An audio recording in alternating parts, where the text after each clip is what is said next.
अब बड़े बड़े लोग शहर के आके कहते हैं हम भी इन्वेस्ट करना चाहते हैं तुम्हारे साथ। तुम्हारे पास तो इतनी अकल नहीं है, हम तुम्हें बताएंगे यहाँ क्या बन सकता है। उसने कहा भैया मुझे तो नहीं अकल है और अकल लेना भी नहीं चाहता। ऊपर वाले ने जितनी दे रखी है किसी को पार्टनर नहीं बनाऊंगा, क्योंकि भाई भगवान ने पार्टनर बनाया था, जब उसने झटका दे दिया तो फिर और किसी को तो मुझे चाहिए ही नहीं। अब छोटे वाले को देखकर बड़े वाला कहता ये बड़ा चालाक निकला, चुपचाप बैठा रहा और ले गया आराम से ऐसी जगह, इस जगह को इतना कीमती बना दिया।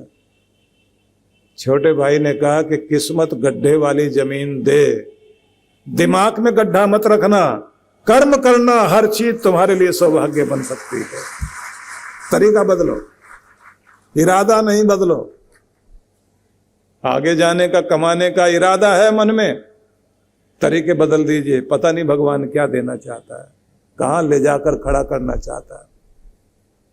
उसके बाद उसने पीछे और जमीनें खरीद ली और लोगों को दिखाता है अपनी सब्जियां यहीं उगाते हैं, हम लोग यहीं से बनाते हैं। और ऊंची नीची जो किसी की पहाड़ी जैसी जगह थी उसको भी खरीद लिया।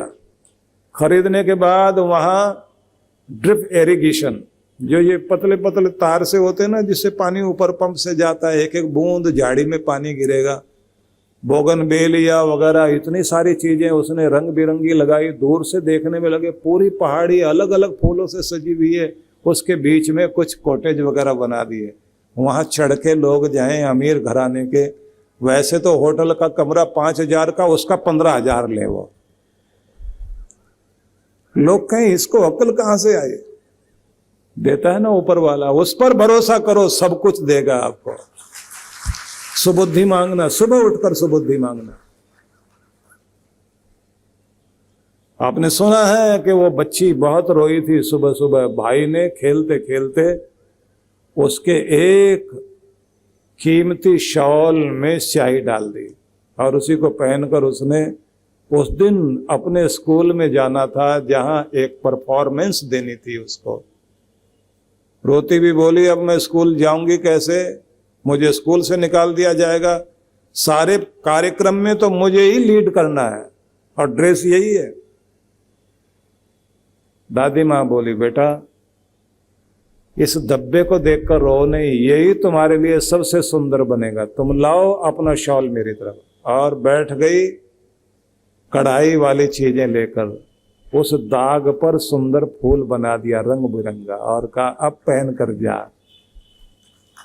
अपने दाग को दाग नहीं रहने दो, उसको इतना सुंदर फूल बनाओ कि जब तुम स्टेज पर जाओगे तो शॉल तो औरों के भी दिखाई देंगे, लेकिन कैमरा तुम्हारी तरफ रहेगा, क्योंकि तुमने एक ही चीज सीखी, अगर किस्मत पत्थर देती है तुम्हें तो माथे पर मत लगाना, उसे पांव की सीढ़ी बनाना, क्योंकि तुमने ऊपर चढ़ना है, नीचे नहीं गिरना है। रोने से जिंदगी आगे नहीं जाया करती, हिम्मत के साथ मुस्कुराते हुए जो आगे बढ़ेंगे किस्मत उन्हीं का साथ देगी, क्योंकि आप कर्म वाले हैं, योजना वाले हैं, परमात्मा आपके साथ है। लेकिन पहले अपना खुद उपयोग तो करो। सब माथा पीटने में लगे हुए मेरे साथ बुरा हुआ, बुरा तो सबके साथ होता है। हर कोई छलने के लिए, ठगने के लिए आपको बैठा हुआ है। ये दुनिया तो बहुत निर्दयी है भाई।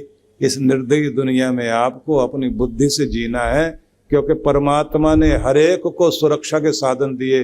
गौ इतनी अच्छी है, शीतल स्वभाव की है, फिर भी उसको सींग दिए भगवान ने।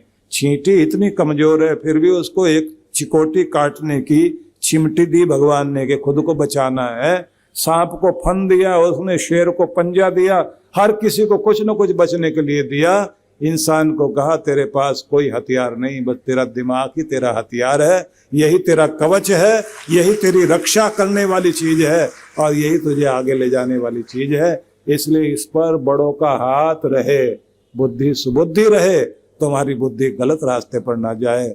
माथा टेक करके आशीर्वाद लो कि तुम्हारा दिमाग ठीक रहे, तुम्हारी दिशा ठीक रहे, तुम्हारी दशा ठीक रहे। आशीर्वाद लेते रहोगे तो कृपा होगी। इसलिए आप सबको ये कह देना चाहता हूं, भटकना नहीं है और अटकना भी नहीं है। अपने आप को संभालना है। और शक्ति बाहर से नहीं आती, अंदर से आती है। अंदर शक्ति तब आएगी जब अंदर उस मालिक के साथ अपना संबंध जोड़ोगे। तो भगवान ये कह रहे हैं, जिसका अपना आपा अनुशासन में नहीं है, इंद्रियां काबू में नहीं है, इंद्रियाणाम ही चरताम यन मनो अनुविधीयते तदस्य हरति प्रज्ञां वायुर्नावर मेवांभसी। जिस प्रकार से कोई तेज बहती हुई हवा नौका में लगी हुई हो पाल, तो हवा जैसे उस नौका को खींचकर कहीं लेके चली जाती है। जाना था कहीं, पहुंच जाते हैं कहीं। ऐसे ही जिस आदमी की इंद्रियां उसके काबू में नहीं है, विषय वासनाओं की बहुत तेज चलती हुई आंधी उसे वहां ले जाकर खड़ा कर देगी जहां वो कभी जाना नहीं चाहता था। रोएगा, पछताएगा और ये कहेगा, मैं यहां कहां आ गया, ये क्या कर बैठा, कहां पहुंच गया। क्योंकि सब लोग हमें उधर की तरफ खींच रहे हैं जहां हमें नहीं जाना चाहिए। हमें प्रशिक्षण नहीं दिया जाता। माँ बाप को शुरुआत से प्रशिक्षण देना बच्चों को, महिलाओं की भी इज्जत करनी है, खुद का भी सम्मान करना, बड़ों का भी सम्मान करना, अपने वक्त की कद्र करनी है, अपने अवसरों का लाभ लेना है और भटकाव से बचना है। शुरुआत से ही प्रेरणा दी जानी चाहिए कि बेटा कहाँ अपने आप को देखना चाहते हो, पूछो अपनी जिंदगी से, मैं तुम्हें कहाँ देखना चाहता हूँ। पूछो अपनी जिंदगी से, मैं तुझसे क्या चाहता हूँ, तुझे कैसा बनाना चाहता हूँ। तो सजाते हो, अपने ड्राइंग रूम को सजाते हो, अपनी हर चीज की डिजाइनिंग करते हो। जिसको लाइफ डिजाइन करनी आ जाए, किस्मत वाला तो वो है जिसे अपनी जिंदगी बनानी आए। इसलिए कहा जाता है, गुरु की सन्निधि में बैठो। गुरु आपको मार्ग देता है कि किस तरफ जाना है, कैसे खुद को कंट्रोल करना है। इसलिए कहा जाता है कि सबसे पहले आदमी को ध्यान रखना चाहिए, एक तो नपातुला बोलना, मतलब जीभ से शुरुआत करना चाहिए। दो ही चीजें इंसान की सबसे ज्यादा उसे भटकाती हैं, जिह्वेंद्रिय और जन्नेंद्रिय। तो सबसे पहले जिह्वा पर कंट्रोल करना चाहिए। स्वाद जिसके काबू में आ गया, मन उसके काबू में आ गया, और जिसको फालतू बोलना जिसने छोड़ दिया, तो समझ लीजिए कि उसका मन भी उसके काबू में आना शुरू होगा। और इसी के साथ में ये कहा जाता है कि हर व्यक्ति को टाइम से, समय से काम करने की आदत बनानी है। साथ में ये भी जीतना है आलस्य को, जीतना है लापरवाही को, और बहाने बनाने से बचना होगा। आज का काम आज निपटे तो बहुत अच्छा। और सबसे ज्यादा जरूरी चीज ये कि कोई भी चीज घट जाए जिंदगी में तो तिल का ताड़ कभी मत बनाओ। किसी भी चीज को इतना ज्यादा फील मत करो। और किसी ने कोई गुस्सा दिला दिया, किसी ने कोई बात कह दी, अब दिमाग में घुमा घुमा के उसको तिल का ताड़ मत बनाओ। बढ़ाओ नहीं उसे घटाओ, तो उससे कोई फायदा नहीं है।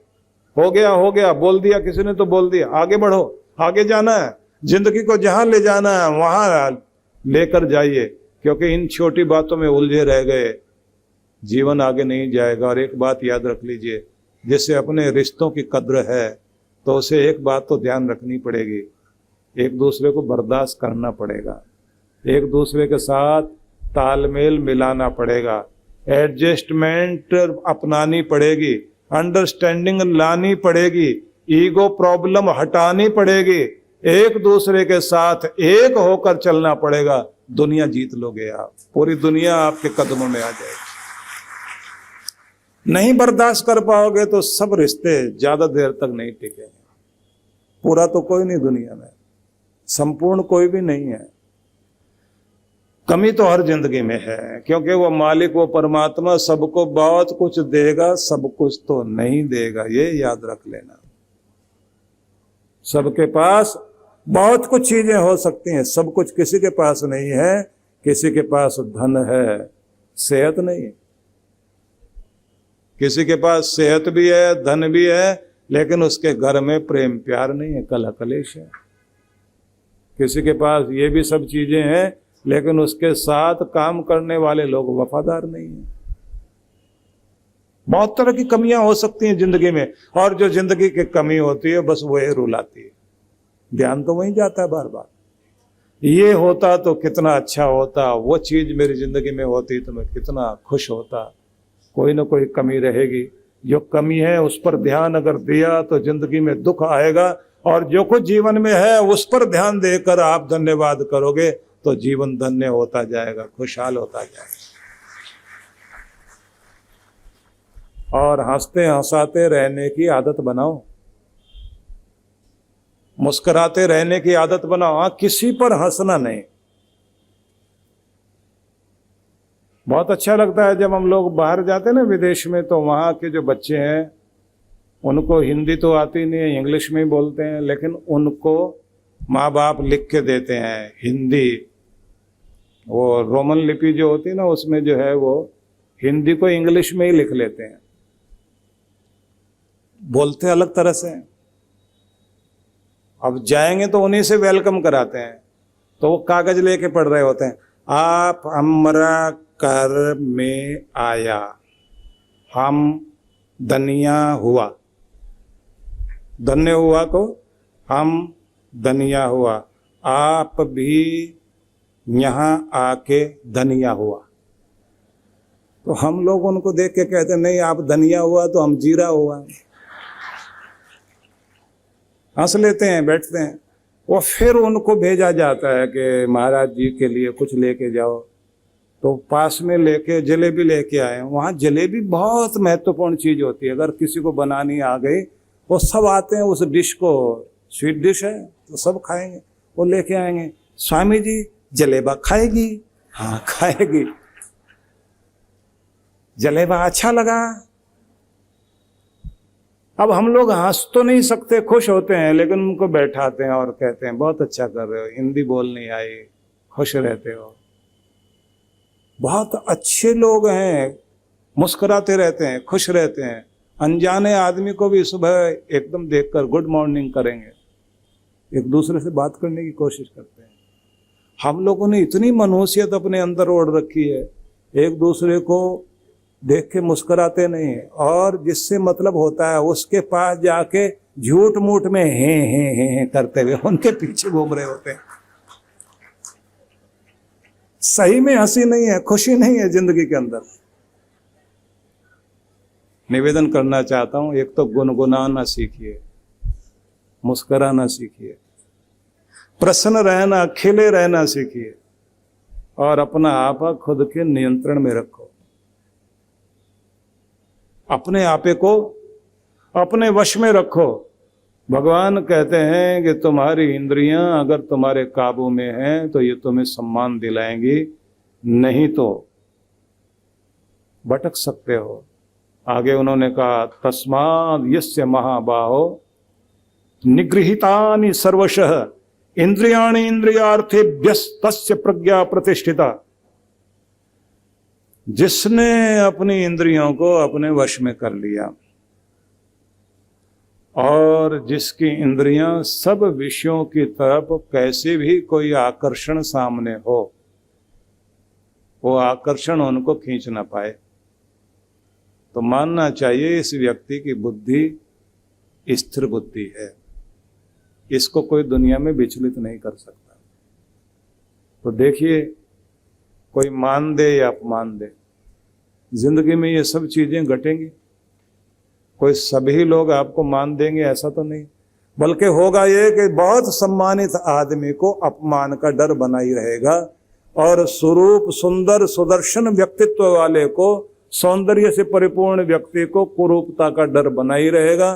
धनी को निर्धन होने का डर बना रहेगा, बलवान को निर्बल होने का डर बना रहेगा। डर तो सबके सिर पर सवार है, और तरह तरह के रूप बदलकर दुख जो है आपके सामने आएगा। लेकिन जो आदमी हर स्थिति परिस्थिति को स्वीकार करके कह सके राजी हम उसी में जिसमें तेरी रजा है, यूं भी वाह वाह है और त्यों भी वाह वाह है, तो वो आदमी प्रसन्न रह सकेगा।